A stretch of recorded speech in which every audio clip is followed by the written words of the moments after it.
BJP MLC Ravikumar ಅವರು ನಮ್ಮ ಜೊತೆಗಿದ್ದಾರೆ. ದೂರವಾಣಿ ಸಂಪರ್ಕದಲ್ಲಿ ಮಾತನಾಡಿಸೋಣ. ಸರ್, ಆರ್ಎಸ್ಎಸ್ ಚಟುವಟಿಕೆಗಳಿಗೆ ನಿರ್ಬಂಧ ಅನ್ನುವಂತಹ ನಿರ್ಧಾರವನ್ನ ಇವತ್ತು ಕ್ಯಾಬಿನೆಟ್ನಲ್ಲಿ ತೆಗೆದುಕೊಳ್ಳಲಾಗಿದೆ. ಆದರೆ ಹೆಸರನ್ನ ಅವರು ಕೋಟ್ ಮಾಡಿಲ್ಲ. ಎಲ್ಲ ಸಂಘ ಸಂಸ್ಥೆಗಳು ಅಂತ ಕೂಡ ಹೇಳಿದ್ದಾರೆ. ಓಕೆ, ಅಲ್ಲ, ನನ್ನ ಉದ್ದೇಶ ಏನು ಅಂತ ಹೇಳಿದ್ರೆ ಅವರು ಮಾಡೋದ್ರ ಬಗ್ಗೆ ನಮ್ದು ವಿರೋಧ ಇಲ್ಲ. ಉದ್ದೇಶ ಏನನ್ನ ಇಟ್ಕೊಂಡು ಆತರ ಮಾಡಿದ್ದಾರೆ.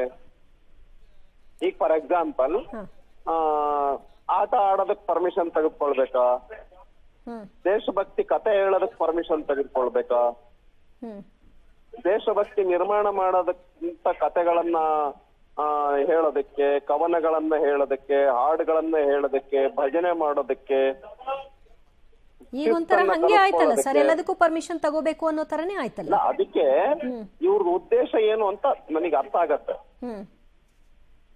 ಈಗ ಪರ್ಮಿಷನ್ ತೆಗೆದುಕೊಳ್ಳೋದೇ ಒಂದು ಕೆಲಸ.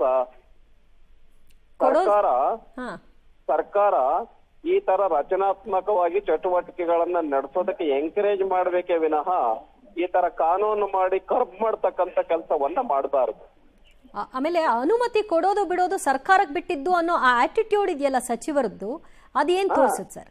ಖಂಡಿತ ಈ ತರ ಕಾನೂನನ್ನ ರಚಿಸಿ ಸಮಾಜದಲ್ಲಿ ಈ ರೀತಿ ರಚನಾತ್ಮಕ ಚಟುವಟಿಕೆಗಳೇ ನಡಿಬಾರ್ದು. ಏನೇ ಕಾರ್ಯಕ್ರಮ ಮಾಡಿದ್ರು ಪರ್ಮಿಷನ್ ತೆಗೆದುಕೊಳ್ಬೇಕು, ಪರ್ಮಿಷನ್ ಕೊಟ್ಟ ಮೇಲೆನೆ ಕಾರ್ಯಕ್ರಮಗಳು ನಡೆಸಬೇಕು ಅಂದ್ರೆ ಸರ್ಕಾರ ಏನ್ ಮಾಡ್ಲಿಕ್ಕೆ ಹೊರಟಿದೆ.